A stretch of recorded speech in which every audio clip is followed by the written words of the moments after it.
जब उस प्यास से व्याकुल 5 पांडव वन में भटक रहे थे, उसी समय युधिष्ठिर जी ने भीम से कहा, भीम बड़ी प्यास लग रही है, कहीं से जल लेकर के आओ।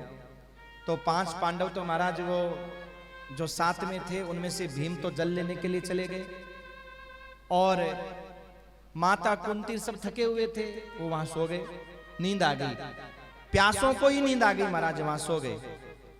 और सोने के बाद में जब उनको नींद आ गई तो इधर भीम दादा जो थे वो जल की खोद करते करते करते करते जो हिडंबासुर नाम का राक्षस रहता था उसके आसपास में चले गए। अब सजनों, हिडंबासुर राक्षस की नाक इतनी तेज थी कि आसपास कोसों दूर अगर कोई पुरुष होता था तो वो सूंघ लेता था, और सूंघ कर बता देता था कि मनुष्य की गंध आ रही है, मनुष्य की गंध आ रही है। और वो उसके पास पहुंच जाता था, खुशबू को, सुगंध को देखते देखते, और उसको मार करके उसको खत्म कर देता था। आज क्या हुआ, जब उसको मनुष्य की गंध आई तो उसने अपनी बहन से कहा, हिडंबनी से, कि जाओ तुम जाकर के देखो ये मनुष्य की गंध कहां से आ रही है, उसको पकड़ करके मेरे पास लाओ, दोनों बहन भाई मिलकर के खाएंगे। उस जंगल में वो दोनों बहन भाई रहते थे, वहां के राजा थे वो, हिडंबासुर और हिडंबा। हिडंबनी जो उसकी बहन थी, वो दोनों वहां के राजा थे, वो दोनों वहां रहते थे। और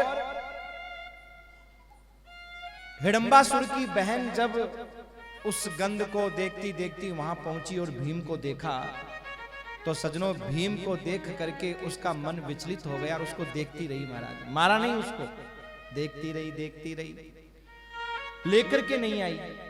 पर आपस में भीम की और उसके बहन की आपस में बातें होती रही।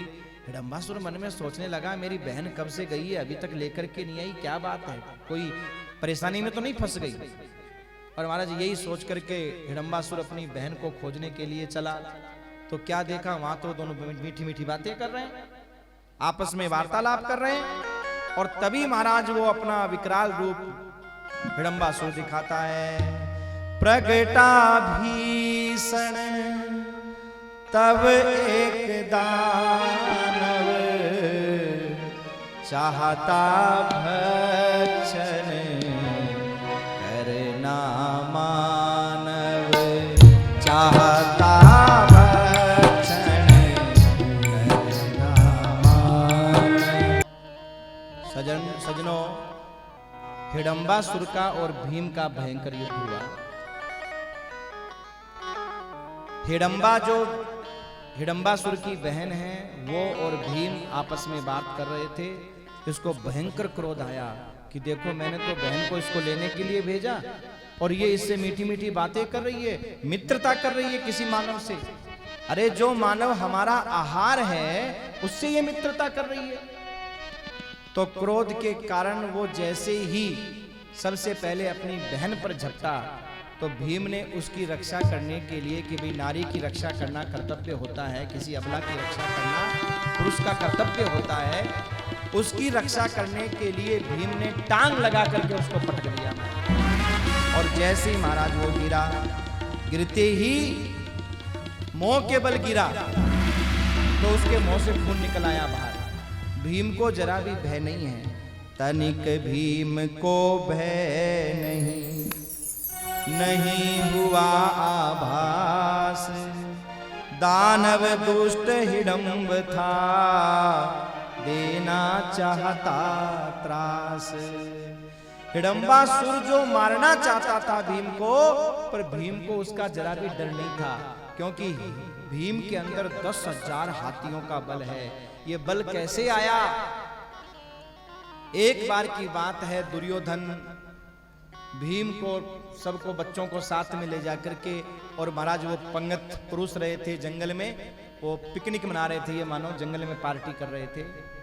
और पार्टी करते करते करते करते सजनों क्या हुआ, पास में नदी बह रही थी, तो उस नदी के किनारे पार्टी करते करते, गंगा के किनारे पार्टी करते करते, और उन्होंने जहर मिला हुआ भोजन भीम को खिला दिया।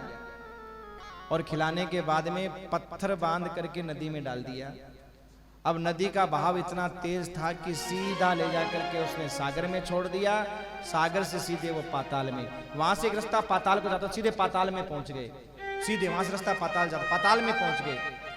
पाताल में जैसे ही, पाताल में नाग रहते हैं, नागों ने नाग लोग पहुंचे। नागों ने जैसे मनुष्य को देखा तो डंक मारने शुरू किए महाराज। और जहर की काट होती है। जहर जो खिलाया था सांपों ने, जो जहर का डसा, मालूम देखिए किसी को सांप खा जाता है ना तो डॉक्टर जहर के इंजेक्शन लगाता है। जो सांप खाता है इसलिए पूछता है कौन सा सांप खाया। जो सांप खाता है कितना उसका तीव्र जहर है, उतने ही जहर का इंजेक्शन लगता है। तो जहर जब टकराता है तो टकराने के बाद वो खत्म हो जाता है। तो जो अचेत अवस्था में जहर खा करके भीम पड़े हुए थे, नागों ने जब उनको डसा तो डसते ही वो जहर उतर गया।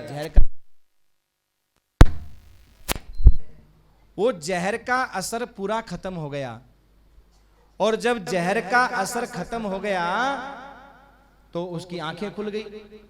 अब आंखें खुलते ही भीम पकड़ पकड़ के सांपों को लगा मारने मारा। और जब सांप समाप्त होने लगे तो सेवक जाकर के जो उनके राजा थे उनको बोले कि महाराज एक कोई मानव आया है पृथ्वी से और वो सब सांपों को मार रहा है। अच्छा, नागलोक के जो राजा थे वो भीम के नाना लगते थे। धर्म का रिश्ता बनाया हुआ था तो उस रिश्ते से नाना लगते थे ये। तो उनको पता चला रे ये तो मेरा द्वैता ही है। बड़े खुश हुए और खुश होने के बाद में पूछा बेटा कैसे तुम यहाँ पहुंचे, क्या बात हुई। सारी बात बताई कि नाना जी ऐसे ऐसे सब दुश्मन बैठे हैं हमारे राज्य में, क्या करें। तो कहा बेटा कोई बात नहीं है, ये अमृत के कुंड भरे हुए हैं, तुम इसमें से अमृत पी लो।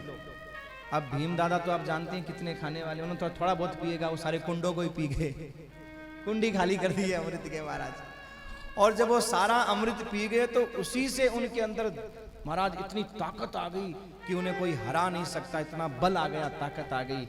और जब वहां से लौट करके आए तो अब दुर्योधन जब लड़ता था कभी तो सबको उठा उठा करके फेंकते थे। तो उनके समझ में नहीं आता था, ये रहस्य उन्होंने बताया नहीं कि नागलोक में क्या हुआ, कैसे अमृत पिया, किसी को रहस्य नहीं बताया।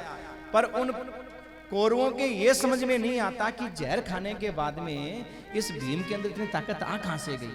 और भगवान श्री कृष्ण ने भी कह दिया इस रहस्य को किसी को बताना मत, छुपा के रखना इस रहस्य को। इसलिए भीम जब जंगल में पांडव थक जाते थे, भाई थक जाते थे, तो सबको कंधे पे, हाथों पे, भुजा पे बैठा के दौड़ते थे। देख लो इतनी ताकत थी, दौड़ते थे महाराज भीम दादा, थकते नहीं थे। और तो सब थक जाते थे, पर इन्होंने वो कुंडों को साफ ही कर दिया था, अमृत को इतना पिया महाराज वहां अमृत कि इनको कोई असर नहीं होता था।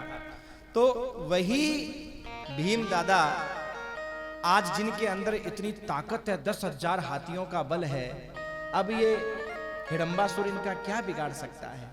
खूब देर तक महाराज उठा पटकी हुई, आंखें लाल हो रही है। और महाराज वो भीम को मारने दौड़ रहा है, भीम उसको उठा करके पटक रहा है, कभी पत्थर से टकरा रहे हैं, कभी धरती से टकरा रहे हैं, कभी पलट रहे हैं, और कभी दानव जोर लगा रहा है, कभी महाराज वो भीम दादा जोर लगा रहे हैं। और ऐसे करते करते करते करते भीम दादा ने उस हिडंबासुर को यमलोक भेज दिया। बोलो कृष्ण कन्हैया लाल की जय। गया हिडंब यमलोक को अपनी करनी आप, दुष्टता छोड़ी नहीं, दिया सभी को ताप। भीम ने उस दुष्ट का वध किया,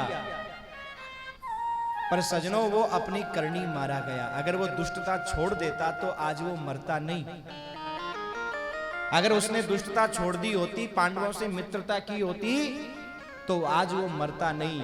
पर अगर आज ये हिडंबासुर मरा है तो ये कथा संकेत करती है कि वो अपने कर्मों के कारण मरा है। जैसी करनी वैसी कर्मों के अनुसार ही हमें सजनों फल प्राप्त होता है। भले ही हम एक दूसरे को दोष देते रहें, पर सजनों ये दोष हम व्यर्थ देते हैं। जैसी हमारी करनी होती है उसी के अनुसार हमारी भरणी गति होती है।